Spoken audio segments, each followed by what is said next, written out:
Magandang umaga. Narito na ang pinakahuli sa lagay na ating panahon ngayong araw ng Linggo, February 8, 2026.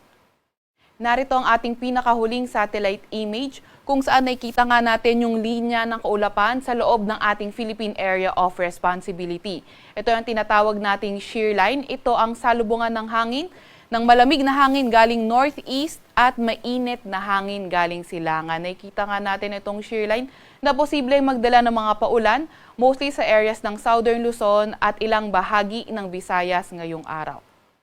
Samantalang northeast monsoon naman o amihan, nakikita natin na makakaapekto naman sa Northern Luzon at magdadala rin ng mga paulan sa ilang bahagi ng Hilagang Luzon. Sa kasalukuyan naman, wala tayong namomonitor na low pressure area or bagyo sa loob ng ating Philippine Area of Responsibility. Para naman sa lagay ng ating panahon, ngayong araw nakikita nga natin, nabanggit nga rin natin yung shear line, ito yung magdadala ng maulap na papawirin, mga kalat-kalat na pag-ulan at mga pulu-pulong thunderstorm sa may lugar ng Mimaropa, sa may Bicol Region, sa may Aurora, sa may Quezon, pati na rin sa may Laguna at Rizal.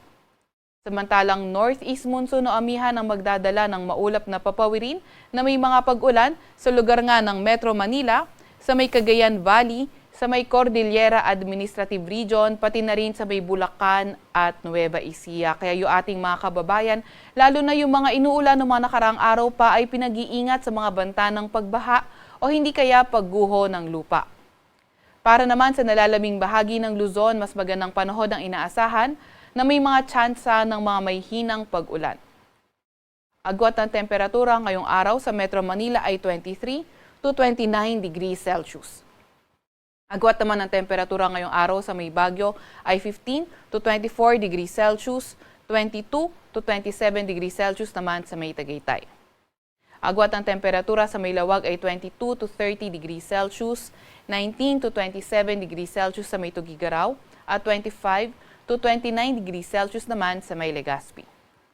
Agwat ng temperatura bukas sa may Puerto Princesa at Calayan Islands ay 24 to 30 degrees Celsius.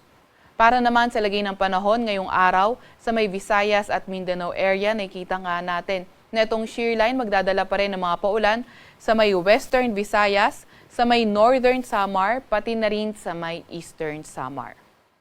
Mas magandang panahon sa nalalabing bahagi ng Visayas at sa may Mindanao kung saan may mga tsansa lamang tayo ng mga localized thunderstorms. Yung mga kasamahan natin sa Regional Services Division patuloy na maglalabas ng mga thunderstorm advisory, rainfall advisory o hindi kaya heavy rainfall warning kung kinakailangan. Agwat ng temperatura ngayong araw sa Cebu at Tacloban ay 24 to 31 degrees Celsius. 25 to 29 degrees Celsius naman sa may Iloilo City. Agwat naman ng temperatura sa may Zamboanga ay 23 to 33 degrees Celsius, 24 to 31 degrees Celsius sa may Cagayan de Oro at 25 to 33 degrees Celsius sa may Davao. Kaakibat pa nga rin ng shear line, meron tayong nilalabas na weather advisory. Ito ay updated kanina alas 5 ng umaga kung saan 50 to 100 millimeters na mga pag-ulan yung inaasahan sa may Quezon, Camarines Norte, Camarines Sur, Albay, Sorsogon, sa may Catanduanes, pati na rin sa may Oriental Mindoro ngayong araw. Kapag 50 to 100 millimeters na mga pag-ulan ang inaasahan, posible nga ang localized flooding sa areas na urbanized, low-lying at mga malapit sa rivers at landslide sa mga highly susceptible areas.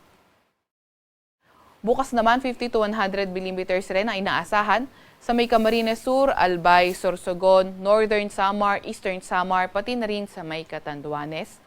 At sa Tuesday, February 10, 50 to 100 millimeters na mga pag-ulan, inaasahan sa may Albay, Sorsogon, Northern Samar, pati na rin sa may Eastern Samar. Kaya muli, ingat, lalo na sa mga inuulan ng mga nakaraang araw pa at laging makipag-coordinate sa ating mga DRR officers. Meron din tayong nilalabas na gale warning. Yan ay sa may Batanes, sa may Babuyan Islands, sa may mainland Cagayan, sa may lugar ng Ilocos Norte, Ilocos Sur at ilang bahagi ng Isabela. Kaya kung maaari ay huwag munang pumalaot sa mga lugar na ito dahil magiging maalon hanggang sa napakaalon ng karagatan.